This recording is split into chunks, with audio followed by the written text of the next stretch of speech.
Trump ਹੋਣਾ ਨੇ Harjot Singh ji sign ਕਰ ਦਿੱਤੇ ਆ ਆਰਡਰ CDC ਨੂੰ ਡਾਇਰੈਕਟ ਕੀਤਾ ਆ ਵੀ ਜਿਹੜੇ ਬੱਚਿਆਂ ਨੂੰ ਲੱਗਣ ਵਾਲੀਆਂ ਵੈਕਸੀਨਸ ਆ ਉਹਨਾਂ ਨੂੰ 17 ਤੋਂ ਘਟਾ ਕੇ 11 ਜਿਹੜਾ ਉਹ ਕਰ ਦਿੱਤਾ ਜਾਵੇ। ਸੋ ਇਹ ਜਿਹੜਾ ਆਦੇਸ਼ ਆ ਉਹ ਉਹਨਾਂ ਨੇ ਜਿਹੜਾ ਉਹ ਦਿੱਤਾ ਹੈਗਾ ਆ।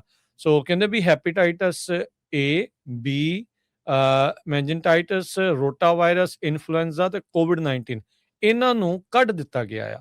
ਸੋ ਇਹਨਾਂ ਦੀਆਂ ਸ਼ਾਇਦ ਵੈਕਸੀਨਸ ਆ ਉਹ ਕਹਿੰਦੇ ਵੀ ਹੁਣ ਲਵਾਉਣ ਦੀ ਜ਼ਰੂਰਤ ਨਹੀਂ ਹੋਊਗੀ।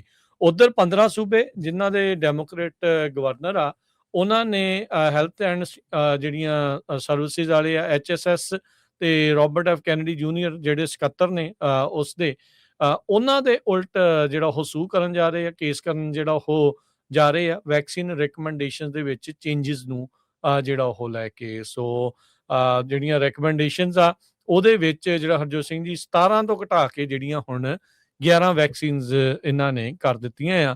ਪਰ ਇਵੈਂਚੁਅਲੀ ਜਿਹੜੇ ਸਕੂਲ ਡਿਸਟ੍ਰਿਕਟਸ ਨੇ ਤੇ ਜਿਹੜੇ ਲੋਕਲ ਕਹਿ ਲਓ ਵੀ ਸਟੇਟ ਦੇ ਨਾਲ ਜਿਹੜੇ ਜੁੜੇ ਹੋਏ ਨੇ ਉਹ ਆਪਣੇ ਪੱਧਰ ਦੇ ਉੱਤੇ ਵੱਖਰੀਆਂ ਵੀ ਜਿਹੜੀਆਂ ਰਿਕਮੈਂਡੇਸ਼ਨਸ ਆ ਉਹਨਾਂ ਨੂੰ ਕਰ ਸਕਦੇ ਜਿਹੜੇ ਉਹ ਹੈਗੇ ਆ। ਸੋ ਲੈਟਸ ਸੀ ਕੀ ਇਸ ਦੇ ਵਿੱਚ ਬਣਦਾ ਆ। ਪਰ ਟਰੰਪ ਹੋਣਾ ਨੇ ਅੱਜ ਇਸ ਆਰਡਰ ਦੇ ਉੱਤੇ ਸਾਈਨ ਕਰ ਦਿੱਤੇ ਆ।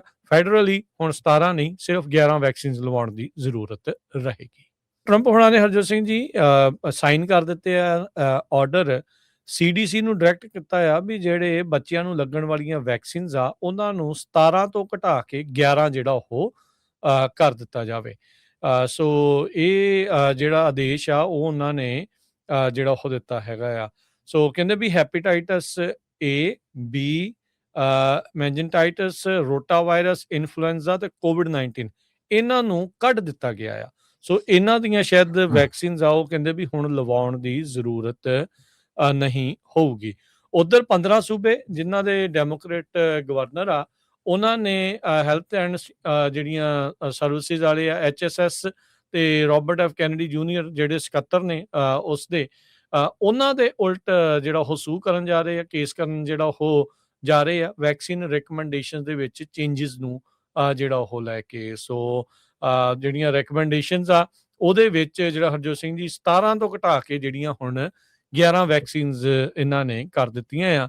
ਪਰ ਇਵੈਂਚੁਅਲੀ ਜਿਹੜੇ ਸਕੂਲ ਡਿਸਟ੍ਰਿਕਟਸ ਨੇ ਤੇ ਜਿਹੜੇ ਲੋਕਲ ਕਹਿ ਲਓ ਵੀ ਸਟੇਟ ਦੇ ਨਾਲ ਜਿਹੜੇ ਜੁੜੇ ਹੋਏ ਨੇ ਉਹ ਆਪਣੇ ਪੱਧਰ ਦੇ ਉੱਤੇ ਵੱਖਰੀਆਂ ਵੀ ਜਿਹੜੀਆਂ ਰਿਕਮੈਂਡੇਸ਼ਨਸ ਆ ਉਹਨਾਂ ਨੂੰ ਕਰ ਸਕਦੇ ਜਿਹੜੇ ਉਹ ਹੈਗੇ ਆ। ਸੋ ਲੈਟਸ ਸੀ ਕੀ ਇਸ ਦੇ ਵਿੱਚ ਬਣਦਾ ਆ। ਪਰ ਟਰੰਪ ਹੋਣਾ ਨੇ ਅੱਜ ਇਸ ਆਰਡਰ ਦੇ ਉੱਤੇ ਸਾਈਨ ਕਰ ਦਿੱਤੇ ਆ।